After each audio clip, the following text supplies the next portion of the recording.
she's in heart failure and her heart is at 5%. Your ejection fraction was 5%?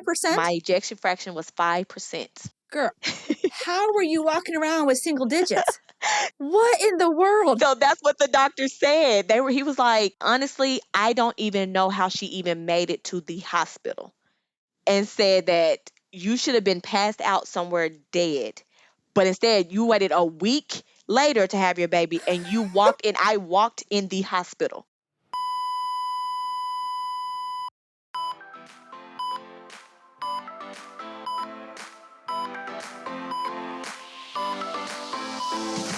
Hey there, I'm your host, Sarah Lorenzini, a rapid response nurse and educator who loves telling stories to teach critical thinking.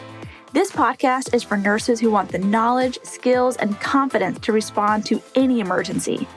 With almost 20 years of experience in the ER and critical care nursing, and a master's degree in nursing education, I have a lot of stories to share, and I love to nerd out and break down the pathophysiology, pharmacology, and nurses' role in emergencies. Stories bring learning to life.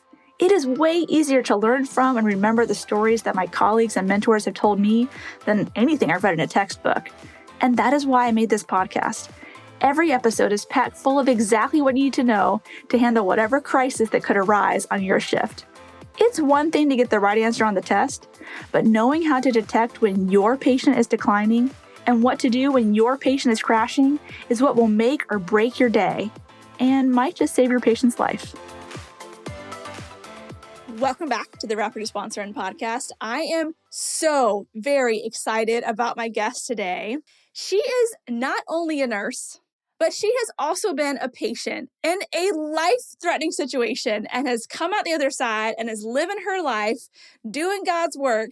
Tiffany, welcome to the Rapid Response Run podcast. Thank you. I'm so honored to be here today. Thank you. Oh, I feel so privileged that I got to meet you. Okay, so guys, I'm going to let Tiffany tell her own story, but just so you know what you're getting into, Tiffany's a nurse who developed postpartum cardiomyopathy and had to get an LVAD, like a pump inside of her chest to keep her heart going. And she is still living her life. She's being a mom. She is a nurse. Like, she's doing all the things with this device.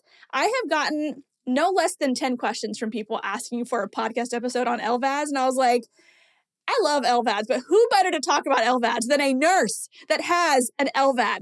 Okay, so Tiffany, let's just dive right in. Can we go back to before you had your LVAD? You became a nurse. How did you get into nursing? What do you love about nursing? Just give us a brief introduction to your nursing career. Yes, ma'am. So originally, what most people don't know, I first had the dream of becoming a lawyer. That was my number one thing growing up. I was going to be a lawyer. My brothers always used to say, you argue so much, you will be a perfect lawyer. I mean, let me just pause and say, nurses are great advocates too. So that is not a bad... Exactly. You are wired correctly for nursing as well, right? So when I was growing up, I ended up developing what they call a tachycardia. And it was just out of nowhere, my heart would beat super duper fast for about a minute or so. After that, it slows back down and I'm back being a kid running around doing normal things. So after I got diagnosed, I had to end up having surgery and had to do an ablation on my heart. That sent me to the Children's Hospital. And the way those people took care of me as a little girl, having to have this little minor surgery, that just set me in another path of becoming a nurse. I owe it all to, and I still say I owe it all to Children's Hospital for the way they provided care for me, that I want to do the same thing. So my whole thought of what I want to be when I grew up just switched. And so that led me into wanting to be a nurse. So went into nursing school. I didn't really know what major I wanted to go into. You would think after having heart surgery, cardiology, of course. Nope, didn't do that. So I started out in geriatrics. I love my old patients. I love them. And then I eventually ventured off into oncology / med surg. We had oncology and med surg beds where I worked at. And that I did that because my father-in-law ended up passing away from cancer. And I thought that, going into oncology, getting to know it a little better, getting to know the patients, that maybe I could understand him leaving so early and so soon with us. And I realized then that you have to have tough skin to work in oncology. I mean, seeing those patients, going through the chemo and having to go through all these multiple medications, I'm walking these same hallways that we walked with my father-in-law, and it just brought back too many memories. So I was kind of like, I don't know if this is the move for me. But then I ended up meeting a patient, one of my med-surg patients. She was a kidney failure patient. She came in, fluid overload, couldn't hardly breathe, face puffy. And I just remember a crew of people coming to take her, doing a dialysis treatment. At the time, I didn't know what that was, but doing a dialysis treatment on her. She comes back. She is lively. She is like spunky as the days keep going and she's getting dialysis treatment. I seen a change in her. And then that's what brought me into nephrology, which what I'm doing currently now. Okay, awesome. I love that story. And I think we all have a similar version of that story, right? I thought I wanted to do blah, blah, blah. Yes. But then once I met this kind of patient, I just fell in love with caring for that patient population, right? I think we all have stories similar to that. I actually have one a little similar about an LVAD patient. Let me just tell you real quick. I cared for a patient who was a cardiac arrest. We got him back and I didn't see him again. And then, like, I don't know, 5 years later, I was at a restaurant and this guy walks up to me and he's like, Sarah, do you remember me? And I was like, ah. I mean, I get this a lot. You know, I'm like, do I know you from church? Was I Tell me, your give me a nurse? clue. Like, Give me a clue. how do I know this person, right? He's like, remember, I was your patient in the ER. Remember, I died. And anyways, check my pulse. And I was like, oh, okay, that's weird, but sure, I will check your pulse. So I like reached out and like feeling his radio pulse, could not feel one. I'm like feeling around for a while and he just laughing. And I was like, honestly, sir, I just can't feel your pulse right now. I don't know. Are you feeling okay? He's like, that's because I don't have a pulse. And I was like, what are you talking about? This is like, I don't even know, 15 or more years ago. This is a very long time ago when LVADs were still kind of like coming out, right? I was like, what do you mean you don't have a pulse? And he lifts up his shirt and shows me his belly, shows me his drive line and his fanny pack with his LVAD. He's like, after my cardiac arrest, I developed heart failure. I have an LVAD now, living my best life. And I was just blown away. Like, what? Like, this guy who died, now he's back to clearly living his best life. His personality is like in full force. He's doing great. So that's when I was like, man, I want to care for patients that get a second chance at life with this device. I'm like, I go home like Googling the crap out of it, like, what is an LVAD? Watching like insertion videos. So yes, LVADs are amazing. Okay, so you fell in love with renal patients, which I will say is not the typical path. They are not always the easiest patients to fall in love with. All. But you fell in love with this patient population, became a renal nurse. Can you take us back to when you were first developed, or I guess when you were diagnosed with postpartum cardiomyopathy? So like what symptoms were you having?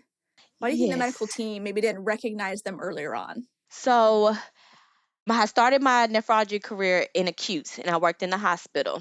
I ended up becoming pregnant. Me and my husband, that was a full-fledged of emotional roller coaster because we just newlyweds, we're trying to figure out how we're going to bring a new baby in this world.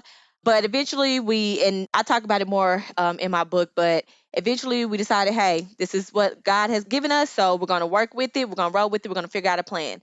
So I worked all the way up, all my pregnancy, all the way up into the very line. Like they literally had to kick me out of the hospital and say, you're going to take at least a week off before you have this baby. So I'm like, okay, so y'all banned me from the hospital. I'll stay at home. So my pregnancy was fine. I didn't have any problems that I didn't think was a red flag. I had a little shortness of breath I'm 7 months pregnant and I'm walking and I'm having shortness of breath. My heart rate, my blood pressure starts to kind of rise a little bit. Again, I'm pregnant. We didn't see any red flags or thought they were red flags. So the day I went in and got induced, which I was actually a week late, which they said it was common because it was my first pregnancy. They hooked me up to everything, got my monitors on, and they realized my heart rate was at like 145, and I'm just laying in the bed. It got to the point my heart rate was beating so fast that they couldn't even recognize my baby's heart rate. And so I actually had a nurse that was in training and her trainer. Now, the nurse that was in training, she was just like, okay, everything looks good. We're going to get your doctor in here, your OB, and we're going to, going to get you started on the medicine and stuff. The trainer came in, she looked around, she looked at my vitals, and she instantly said, something's wrong. And I'm like, I feel fine. What do you mean something wrong? She's like, I've been doing this for a very long time. Something is wrong. And what started out with just my mom and my mother-in-law, my husband, and my nurses ended up with like 10 people in my room, my OB at the bed, anesthesiologist on this side. And with me being a nurse, I'm knowing like, okay, something's not right about this. Like once everybody start coming in, they're doing those little crowds where they're looking at you and they kind of talking and like, okay, what's going on? Before I know it, the anesthesiologist came in and he said, turn off all the medications. It's making her heart worse.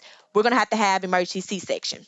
So I'm like, okay. At first, I immediately just thought about my baby. Like, what is wrong with her? Is everything okay? He was like, it's fine. He said, but we have to get you into emergency C-section. So they're running me down. My mom and my husband, they're getting a crash course of what's going to go on. They're handing them gowns and like, hey, we're going to let you know when you can come in and see her before we get take the baby from her. So everything happened within a time span of maybe like 10 minutes. I'm in the OR room, gowned up, ready to have a C-section. They tried to do an epidural, but my body was in so much shock, they had to put me to sleep. So put me to sleep. They took my baby. I remember vividly of hearing her cry. That's the only thing I remember about giving birth to her. I do remember her crying, and I remember looking towards my mom and asking her, was that my baby? And she said yes. And so then they took me back, and from pictures, I've seen me holding her. But I think I was just so out of it that I don't even remember holding her. I don't remember how she looked. I don't remember how she smelled or anything. But I seen pictures of me holding her, and ended up they had to take me to CVICU.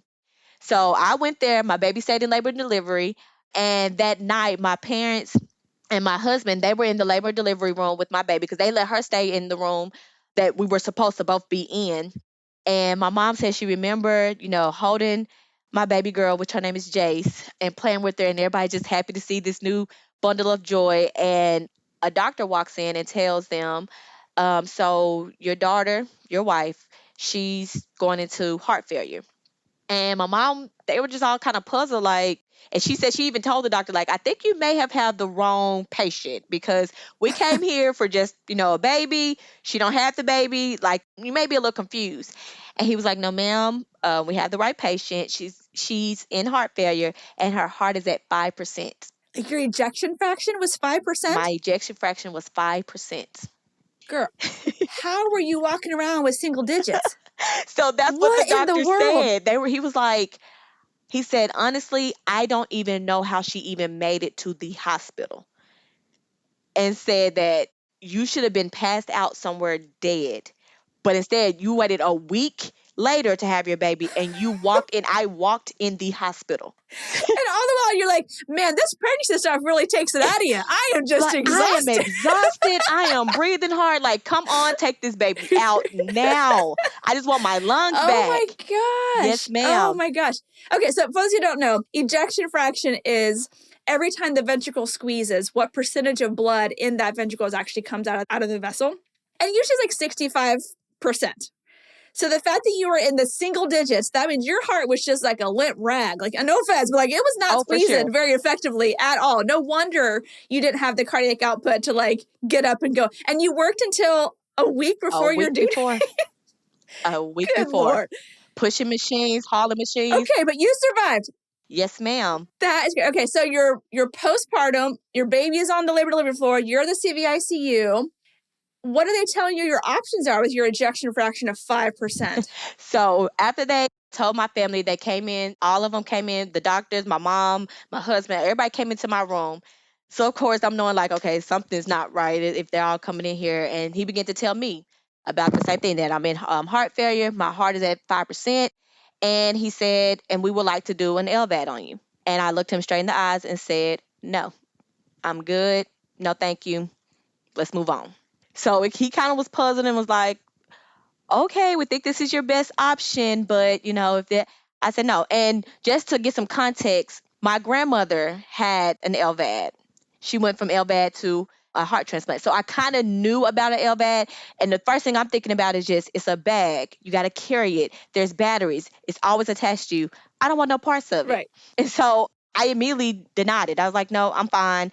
This is going to all work out. I'm not doing that. And he said, okay. He said, so the next plan is to try to get your heart as strong as we can in a little bit of time that we have. I said, okay, I'm willing to do what I got to do. So at this time, I'm in such a distress, and it's literally like I'm underwater with my mouth open trying to breathe. That's how bad I was suffocating. The fluid and everything was building up so much in my lungs that they had to put me on high flow oxygen. And it's just like I just couldn't believe. My mom said she just remember like I'm like gasping for air every time I'm talking. But I'm talking to people. They came and visited me. I'm still talking to my family and everything. But she's like, I just remember seeing you just gasping. So they ended up trying the impeller. They put me on an impeller, but that was knocking my kidneys out because they had to put it in at a very high rate because of how weak my heart was, but it was also knocking out my kidneys. So that from there, I'm still having a terrible time breathing. Can't seem to catch my breath. My pulse ox dropped to, I remember the last thing I seen on my monitor as my pulse ox was like 73. Oh my gosh. And of course, me being a nurse, I'm looking at my monitor in the CBI and I'm like trying to catch myself breathing and trying to deep breathe because I'm seeing those numbers just dropping and I'm knowing it's not good. And so after that, I end up waking up intubated and on ECMO. Ooh, the big guns. And I seen machines all around. Of course, I had this little tiny tube inside of me that's very uncomfortable. And they ended up having to put me in an induced coma to try to not exert my heart as more than what it was. They want to keep me as calm as possible. So I always joke with people that when they're like, "How was it in the hospital?" I'm like, "Well, I was in an induced coma the whole time." You gotta ask my family because they're the ones that was freaking out. They was like, "We were in that hospital like going crazy when you were just over there asleep." So so from there, and then at this time, I still refused the LVAD.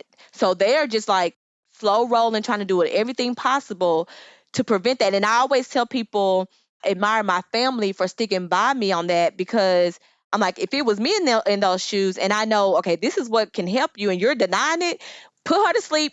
I'm gonna sign those papers. Y'all gonna put it in there. But they stuck beside me. And I always ask my mom and my husband, like, what made y'all like stand with what I want to do? And they was like, they did not want me to wake up with an LVAD and be so heartbroken because this is something that I did not want. They wanted to make sure this was something. They said, even though we were trying to tell you, like, come on, don't do this to us, but they wanted to make sure that my desires and my wants that I wanted for my life was met, even if that meant me not getting it and I could eventually die. So what was it like for you, like emotionally, physically? Like, what barrier did you have to overcome to finally say, fine, give me the machine that attaches me to batteries for the rest of my life? Like, what did you have to like work through to get to that decision? So it's kind of crazy. And like I said, I go more in depth in my book, but right before the day before, or actually the night before I was getting induced, I was just up a lot. I was frantic just because of just the nerves of just like, I'm about to have a baby. I don't know how this is going to be. But something in me just kind of made me realize that something was going to happen. I didn't know what it was, but something was going to happen. And I questioned just, I immediately thought my baby is something's going to be wrong with my baby. So I'm praying, I'm asking God, like, is it something with my baby? What is it? And that's when it was revealed to me that it was going to be me. Something was going to happen to me. And so I think that prepared me in the beginning. I was really calm. It was almost scary to my family. Like my family talked about when I had my baby, they came to visit my extended family, my cousins and friends. They always talked about how calm I was. Like I'm telling them, yeah, the doctor said that I'm in heart failure. They want to give me LVAD, but I don't think that's the plan for me. So I'm just going to see what, my options are, what my rest of my options are. And they're just like, okay, Tim, let's go back to the fact that you said that you was in heart failure and you're at 5%. Like, let's go back there. But I was in such a calm space at the time. And I think and definitely when I got on, was in an induced coma, which by the way, people in induced comas, they can still hear, just FYI. But I knew I was in the ICU room. I knew I was bedbound, like I wasn't moving anywhere. So I did begin to like question in my head of just like, what am I doing? Like, what's going on? I feel that I'm still in this bed. I'm still in the hospital. So what's going on? And then one day, within a week, I was going without an LVAD, them trying to do something within a week. And something in me, and I say is God, the Holy Spirit, he told me to get the LVAD. It was just plain and simple. I'm laying there. He said, I need you to get the LVAD. So I said, okay. I was at peace with it. Once they started waking me up, they started weaning me off the medications and started waking me up. Once I woke up, My mom and my husband was like standing right there on top of me in my face. And I end up, now I'm still intubated, so I can't talk. I ended up motioning to them that I wanted the heart mate. And I just did a heart pulp and I held up the number 2. And so my mom, she instantly got it. She was like, "You want the heart mate too?" And I put up a thumbs up. So she ran out. I heard her running down and she's like, "Can y'all please go get the doctor? My daughter wants to have the surgery. Can you please go get him?" So he ended up running in the room and he looked at me and he said, "Tiffany, I need to see that you want this surgery. Before I do anything, I want to make sure this is what you want." And I did the same thing, did the heart pump, hold it up too. And he was like, "Okay, you want the heart mate too?" Put my thumbs up. And he said, "Well, we actually have the HeartMate 3. He said, "Is that okay? That's the one we have. FDA just approved it. Do you want that?" I held up a thumbs up. I'm fine. So the next morning, they had me already. I was in the OR room getting my chest cracked open, getting the LVAD put in. Goodness gracious. What a crazy experience being a nurse and having so much knowledge about like how sick you really are and just able to like think clearly and make the decision to go through with a very life-altering medical modification. Yes. Very, very life-altering. All right, I have so many questions for you. Can I just Go ahead. questions? Go for it. Okay. Can you, before we dive in too much further, just describe what is an LVAD for those that maybe are unfamiliar? Like, how does it go in? What does it do? What's it look like on the outside? Just kind of give us a quick rundown of that. Yes. So an LVAD is a left ventricular assistive device. So my heart is still pumping. Your heart is not, a lot of people get it confused and thinking like, so your heart is not pumping or anything. No, it still pumps. What it is, it's assistive. It helps your heart. So they do have to crack open your chest. I have a scar down my chest as a reminder. I call it my little war scar. But they crack open your chest and they sit the device right inside of your heart, right there by your heart. And so what it does, like my left side was very weak. And the left side is supposed to take the blood from the right side and be able to distribute it throughout my body. So that's what I wasn't doing. That's why it was backflowing into my lungs. My right side was getting weak because it was trying to overcompensate for my left side. So what this pump does, it aids in helping the left side pump that blood from the right side and distribute it out to my whole entire body. So it helps my left side not work so hard. And it helps my right side also not to work so hard trying to overcompensate for my left side. And so once it goes, they put it in, open in my chest, put it in, and then they have a cord that goes out of my abdomen area. The cord goes out, and that's where my power source is hooked up to. So I have, while I'm out and about moving around, I have batteries that I'm hooking up to. And the battery life is normally between 16 to 18 hours. So I hook up to those, but when I'm at home, like I'm getting in bed, I hook up to a power outlet.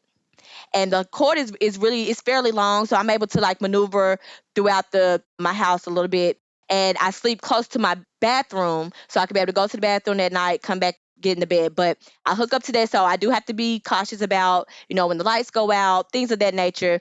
But that's practically what I do every day. And it has to be, and I tell people I have to have this 24/7 at all times. This machine is running. That is so wild. So you basically have a pump that sits internally that pulls the blood out of the left ventricle, shoots it back up to the aorta because the left ventricle ain't squeezing very good, 5%. But then to power that pump, you have to physically hook up to a power source. Yes. Either like an outlet or some battery packs, which means you are constantly tied to some sort of power source. Yes, ma'am. So you wear your battery packs. How do you wear what's your fashion statement with your battery packs? So of course, that was one of my biggest things when I got out the hospital and they come bring me these boxes of like, here's some things that you can put your batteries in. And I'm gonna be honest with you, they were all super ugly and they were so like, it was good for men. I'm like, y'all have to get some women style things for LVAD because these were all like dedicated to men. And so at first, like, I'm like, well, I wonder if I can make it and just put it in a purse. And so I asked him, I was like, yeah, as long as it's stable, you can put it in a purse. So I'll just give me a little satchel and put my batteries in the purse, which confuses a lot of people when I do tell them I have an LVAD. And they're like, where? And I'm like, in this purse. Like, it's in my purse. And they're like, oh, okay. Quick pause. I've got a question for you. Have you ever walked away from a resuscitation thinking, that went pretty well, but how can we be even better next time? Well, I hope you've asked that because that's how we keep getting better and better as clinicians and as teams. Let me tell you about another great podcast that you need to check out. In the Heart of Care is produced by RQI Partners and hosted by Dr. Ash Panchal. You may remember him from episode 140. He's an emergency physician and educator who really understands what it takes to lead when the pressure's on. This show takes you inside the real work of building readiness, what systems and strategies actually hold up during critical events, and how teams train, communicate, and grow from both wins and missteps. You'll hear honest stories from the front lines, lessons from sim labs, and practical tools that can help your team perform better when it matters the most. So whether you're at the bedside, running education, or leading a team, there's something in every episode for you. In the Heart of Care is available now wherever you get your podcast. Give it a listen. Now, back to the episode. And then, like, when I returned back to work, I was doing a lot of ripping and running. So I'm like, hey, I'm going to put it on my back. I'm going to put a backpack on. So I made it. My mother-in-law actually sold me in the side of a backpack. She sold me like some little holders that I could put my batteries in and my little mobile device, put it in there so then I can work and I don't have to worry about trying to hold up a purse or hold up on one. It's a backpack. I put it on and I can move anywhere. I love the accommodations that you made for yourself. Oh, yeah. I had a patient who was really into fishing, and so he bought a bunch of fishing vests and like modified them to fit all of the LVAD equipment. Yes, you have to but make I it work. can't see you rocking a fishing vest to work now. The little purse in the backpack is way, way better. Okay. I also want to know, what was the adjustment period like after getting an LVAD? Like, what were the biggest lifestyle changes that you had to make? How did you adjust to this huge having a cord coming out of your abdomen that you just always have to deal with? How did you adjust to that? Yes. So I'm going to be honest with you. In the beginning, when I first got the LVAD, the nurses were coming in, they were doing everything. They were changing my dressing. I'm still intubated at this point. So I know I have all these lines coming out of me and my surgical sites and everything. I'm just laying there. But it wasn't until after, I got extubated. They took the tube out. I'm breathing on my own. They take me to step down. Now I'm in a regular room. Now it's like, okay, family, it's your turn. Let's start teaching you how to clean the site. Tiffany, we're going to teach you how to change out your battery. So then all the responsibility became on us. And then that's when it was kind of set in like, okay, I think I'm going to be going home with this. Because at first I really thought, as I was in the ICU room, I'm just like, because God always told me, he reassured me. That's what I'm thankful for through this whole journey. He assured me that he was with me and that he was helping me and he's going to heal me. And so I'm thinking like, okay, I'm going to get this LVAD. Before I get discharged, they're taking this LVAD out. That's what I had in my mind. And so I'm like, yeah, they want to show me this. We'll do this, but I'm not going home with this. And so as we social workers started coming in, handing me a pamphlet, telling me, life outside of the hospital with the LVAD. And I'm just like, okay, it's kind of getting real. Like, God, whenever you want to come and let the doctors know, that'll be great. And then it got to the discharge date. And when I realized, man, I am actually going home with this thing, depression immediately set in. And I started to think about everything I'm having to give up, all the changes I might have to take. When the social worker is coming in with this big binder and telling me, you can't take these medications no more. You can't submerge in water. I love water. I love the pool. I love the beach. Can't submerge in water anymore. You got to watch what you eat because you're on Coumadin. Because if you think about it, you have a device in your heart is circulating the blood. You don't want clots to get in that machine. So you're on Coumadin. So, you got to watch for your green leafy vegetables. You have to make sure you're not bumping into things because you're going to bruise. So I'm always walking around with bruises all over me. And I'm just like, I promise I'm not getting abused. I just hit the side of my counter. That's it. Having to watch for that, watching for head injuries, not putting myself in a predicament where I could possibly get a head injury, where I sleep on the side of the bed. Can't sleep on my left side because of where the LVAD is. Infection control is a major thing. So you're saying I have to sit here, take time out my day so I can get my dressing clean and make sure it's done right, and then I can start back on. I have a baby. Like, how I'm going to keep her from all of this? Right? So it was a complete, my mindset was horrible. I was in so much distress and depression. It even went to the point where when I actually got home, I was so mean to my family because I'm just like, I don't know who to blame this on, so I'm just going to blame it on y'all because I'm not going to blame it on God. but I'm just going to blame it on y'all because y'all are here and y'all don't have to go through all of this. And prior to me getting discharged, God told me to start writing. And so I got a journal. I was still in ICU at this point. Writing, he just wanted me to, he just told me to write all my emotions down from start to finish. Like, start from the very beginning when you was a child with tachycardia arrhythmia, having to go through that surgery, and write all the way up to this point. So I began to do that, and I'm thinking like, okay, maybe this is just a way for me to release my emotions. I'm putting it all in my journal and everything. But it was one time when I was at home and I'm writing, and it's even a chapter in my book called A Prisoner in My Own Home.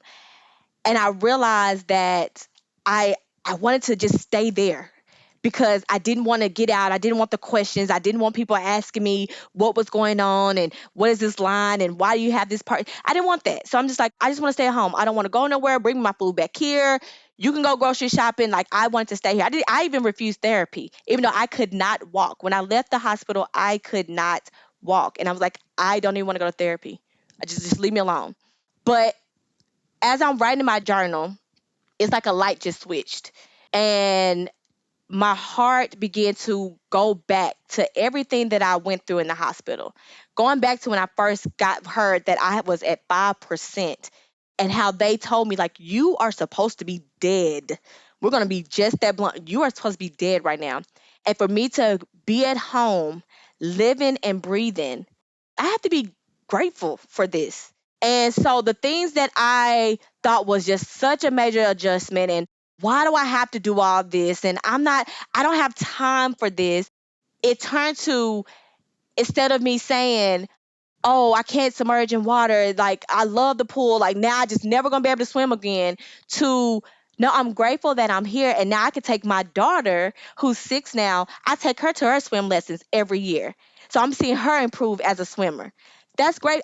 I get to do that. Even when it came to my husband changing my dressings for me, what was, oh my gosh, I have to sit time out for me to get my dressing change, is no, I get an opportunity to spend time with my husband that I didn't think I was going to be able to have when I was first in the hospital. Right. So I had to change my whole thought process and my perspective of, this is what I'm doing, to no, this is what I get to do. I get a new chance at getting to do these things. And like I said, my daughter is 6 now.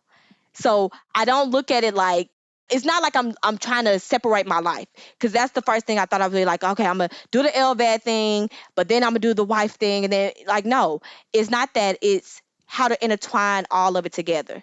So I'm an LVAD patient, full-time nurse, full-time wife, full-time mother. I have to intertwine that all together because my daughter's going to always need me. My husband wants me. I'm going to always have these things. My job, I love nursing. So I had to learn how to intertwine all that. So the adjustments became very small at a point. Like, no, I can do this. And I'm here living and breathing, being able to do this. This is something I get to do now. Oh, Tiffany, your story is it's just so inspiring, not just like personally, but also professionally, to think about how many patients we care for. They're somewhere on that spectrum of what you were facing. Maybe they haven't come to full acceptance. Maybe they're still thinking like, this is just temporary. I'm not doing this forever. Or maybe they're in this phase where they're like angry at the world because of what just happened to them. And we get to come in and intervene in their story and their experience and kind of walk them through what is, I mean, just hearing about it is just so overwhelming. All the life changes you had to make, all of the new ways you had to approach just daily life because of Yes, this device. I mean, that is a lot for patients to overcome. And so as a nurse, we get to me, it's a privilege to walk with people through for that, but sure. to see the humanity in it, not just like, why aren't they wanting to do their dressing change? Hmm. Why are they being so snippy with me? Like, they are dealing with some stuff. Can you talk a little bit about specifically what challenges you faced being a nurse working with an LVAD? Like, how have you had to adapt your nursing skills, your role as a nurse with this device attached to you all the time? So at first, it was a little challenging. Like, I was fearful of traveling. Got through that. Okay, it was rocky in the beginning, but now I got a rhythm of how I travel. Nursing was the same thing. When I decided to go back to nursing, I was sitting at home because I was on maternity leave for like 12 weeks. Due to my situation, Yeah. they were letting me extend. But after 12 weeks, I'm like, okay, I can walk now. I need to go back to work. And it was mostly because, like, Tiffany, you can't sit at home being a prisoner in your own home after everything God has done for you, like, you have to go back out there. People need to see you, and they need this miracle that they can look at and touch and feel and know, like, okay, I can do this.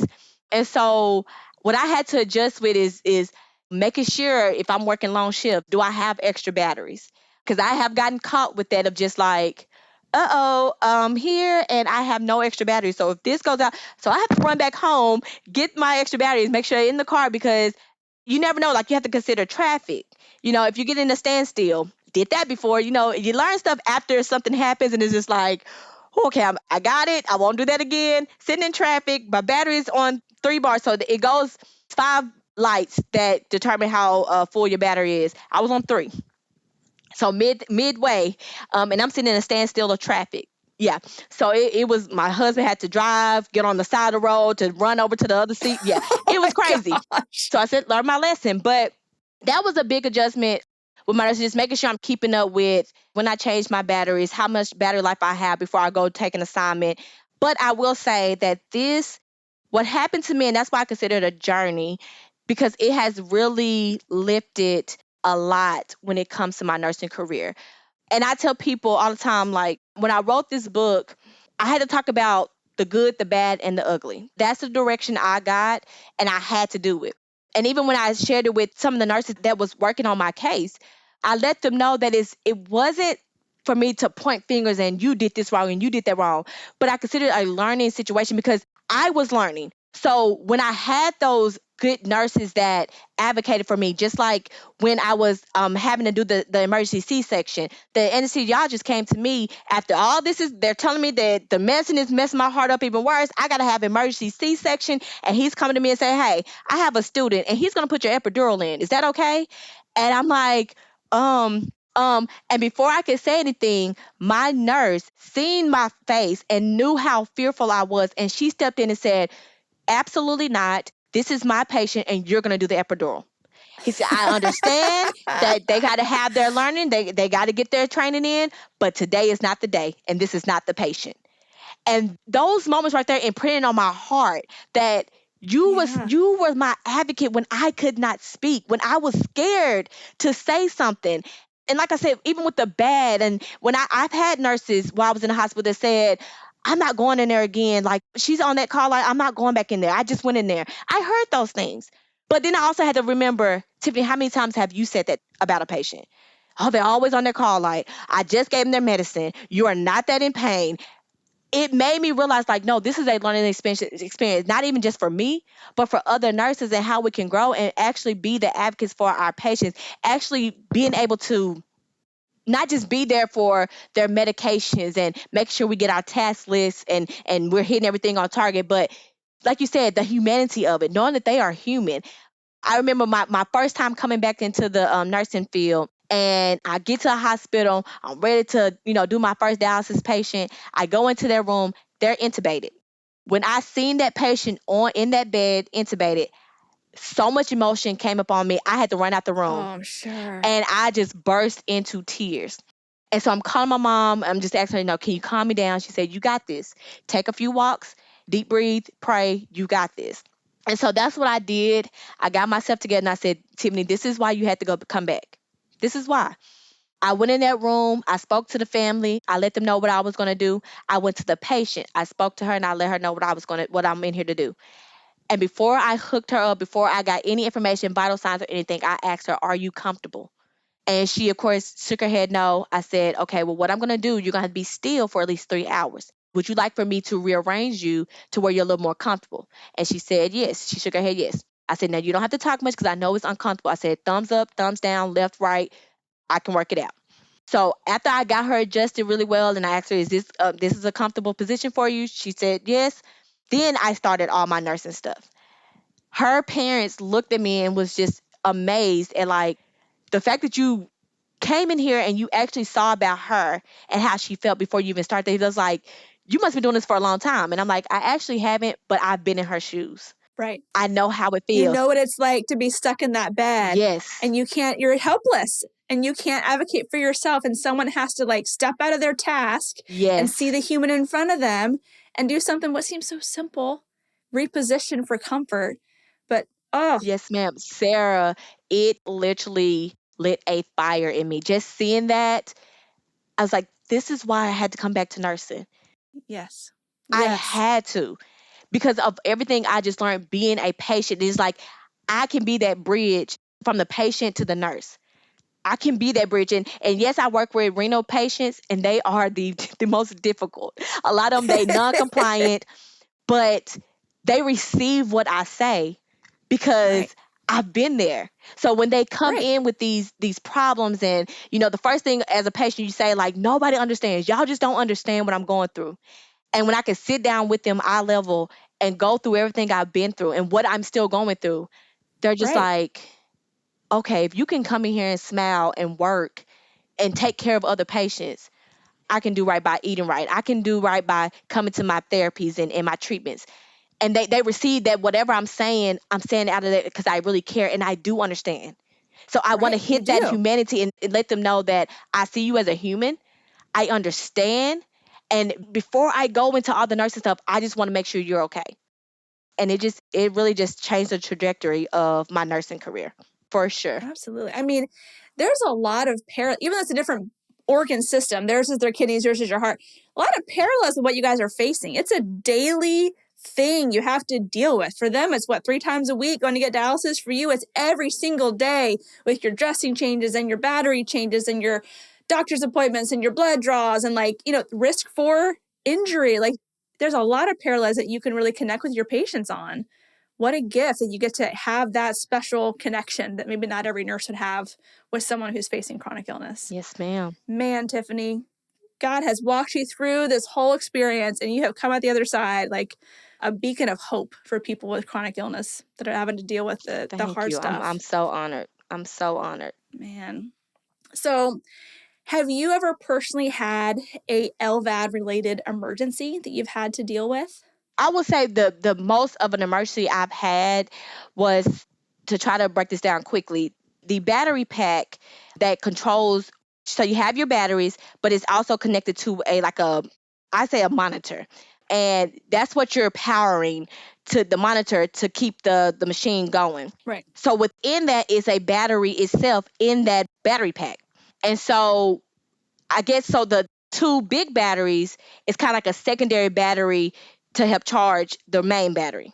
Well, that main battery ended up becoming faulty, my thing. So I'm at Walmart and mid shopping and it's just alarming. And it keeps saying faulty battery, faulty battery. And they tell you like how much time you have in between. So with the faulty battery, once my main batteries die, the machine dies because my faulty battery is not up to pick up the slack of the big batteries. So I'm just like, okay, faulty batteries. So I'm freaking out. And they do have like your coordinator hotline that you call for emergencies and stuff like that. So I called and I was like, yeah. And I was in between where I live was like 30 minutes to get back to my house. And then it was like 15 minutes to get to the hospital. And so I called them and I'm letting them know I'm like, it's a faulty battery. My alarm and the alarms are loud because they want you to be alert of something is not right. And so she told me, hurry up and come. I just need to change out that battery real quick. So she gets in her car. She's like, I'm at home, but I'm going to meet you up there. So we got up there and it was an easy change. Once she put it in there, it was just like a dud. I actually like had a dud because had just gotten it changed maybe a month or so ago. And it was like, I guess you just got a dud. But like, thank God, I just think about like, thank God I wasn't like out of town On or on vacation, vacation right? and that does that. So it's stuff like that. And this, like I said, it's just been like minor things that I haven't had to like be in the emergency room or go to the ER or ICU or anything. Thank God, since I got discharged from the hospital, I have not seen an ICU room since then. That's amazing. And you've had this LVAD for 6 years now. 6 years. And you've had no GI bleeding, no thrombosis, no suction events, nothing. Wow. Okay. Well, I think that's a testament to your otherwise overall health and the fact that you kind of can recognize your symptoms. But I have seen all of the above emergencies in my patients. Can I just take a second, just because this is a Nurses Who Want to Know How to Respond to Emergencies podcast. So real quick, when people have LVADs, the top things you're going to see are clot in the pump, which is bad. Bad news bears, right? We want the Yes. pump to keep pumping, Yes. not get clogged up with clot. And you're at high risk for clot just because the force of that pump in there kind of like messes up your platelets. Exactly. It can just cause clots to occur. So you're on Coumadin. So, okay, clot is bad, but then because you're on Coumadin, well, bleeding is also bad. So you're at risk for GI bleeding. And like you said, any sort of trauma, you're going to bleed more than most people. So that's concerning. And then suction events is like, this is a pump that is literally sucking the blood out of the ventricle. So if there's not enough blood going around, when you're overly dehydrated or diuresed or for whatever reason, like you gotten some GI bug and now you have no volume on board, well, the pump's still going to keep sucking, whether you got enough volume for it or not. That can cause some issues. But yeah, there's lots of potential emergencies with LVADs, but I'm glad you haven't had to face them. But you just made me think about it. When I did first get out the hospital, that was my major thing, was dehydration. And it would make my pump drop, my volume to drop, because again, they're trying to suck it in. It was like, you don't have no, you have to drink. And they was like, it's kind of weird because normally we deal with fluid overload in heart failure patients. But in my case, when I was in the hospital the whole time, they dealt with me drying out so fast. So there's like, you just weird. Like you didn't even swell up with your heart failure. So I did have a problem with that when I first got out of like drinking all the time and trying to stay hydrated. That was one. And as a new mom, we all struggle with that postpartum, right? Yes. You got this baby we're caring for. We totally forget to take care of ourselves. So you have that in addition to your own chronic illness that you have to deal with. So yeah, I'm sure you're dealing with staying hydrated. I'm sure that was a challenge. Do you have any like tips, tricks, advice for nurses who do care for patients with LVADs? Like anything that nurses have done that has been especially impactful or helpful or maybe harmful? Anything that we should know as far as like managing the device and seeing the patient as a human, not just a machine, even though you are part machine, but seeing you as a human. What are some things that you would tell my listening audience? So one impactful thing that I had, well, my doctor, when I first got out the hospital and I was going to my appointments, the one thing he told me was, Tiffany, you have your life back, but I want you to live. I don't want you to just be out here with life and you're not living.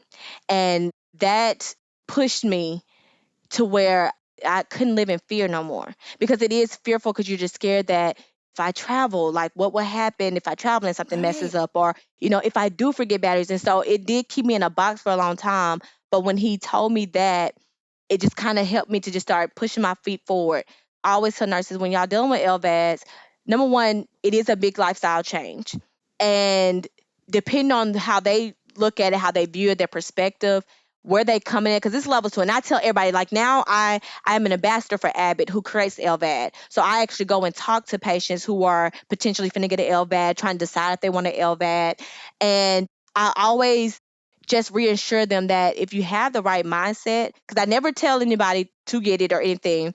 I don't encourage them. I just tell my story. And I feel like just telling them my story and everything that I went through and everything will help them to try to navigate what they want to do. But I always tell them that don't be fearful and live in a box. Know that as long as you are, and sometimes it's gonna hurt. I'm not the best patient at all. They say nurses are the worst patients. So I would tell them to give their patients some grace. And as long as they know, that saying, like, it doesn't matter what you say, it's how much you care. Like, that goes a long way when it comes to a patient that is dealing with a life-sustaining situation, when at any moment they don't know what could happen. So always give them that grace to know that, okay, you may are falling behind on your appointments. Let's figure out what can we do to help aid in getting that done. Even now, when I talk to patients that are on LVADs and they contact me, I always give them my number. Like, you can always call me, text me or whatever. And they struggle with, I'm feeling bad today, or, I'm tired of going to appointments and I'm tired of getting my INR checked, because when you're on Coumadin, that's a weekly thing that you have to get your INR checked. And so, I just give them encouragement that, yes, it sucks. We're not even going to play like it don't. It sucks. But how can you intertwine everything that you're doing with this LVAD? Is it time for you to go get an INR check? Let's do it on a day that you already have to travel. So you're not making an extra step to go like, okay, I'm already going this way. Okay, I can stop and get my INR check. That's what I did. I'm still working full time and I'm having to go to the hospital to get my INR check. So I intertwine all that together. Go take a little mini vacation. Just go and clear your mind and relax and journal. That helped me, even though I didn't know it was going to turn into a book.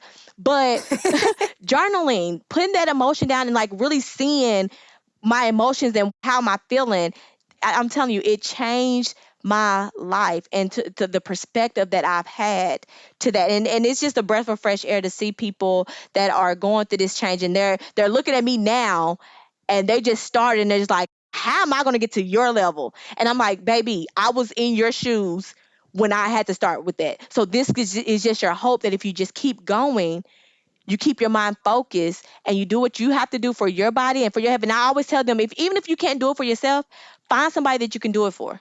Even if it's your kids, your husband. Because sometimes it was a time where I didn't have the push for myself. I had to push for my daughter. I had to push for my husband. I had to push for my family. I seen that they were supporting me. So it was some days I woke up and was like, I can't do it for myself, but my daughter needs me. So I'm gonna get up and do what I gotta do. Tiffany, I will take that with me and carry it on to my patients. So when my patients are just on the struggle bus with like being on board with the medication regimen, the physical therapy, all the things, I'm going to show them some grace.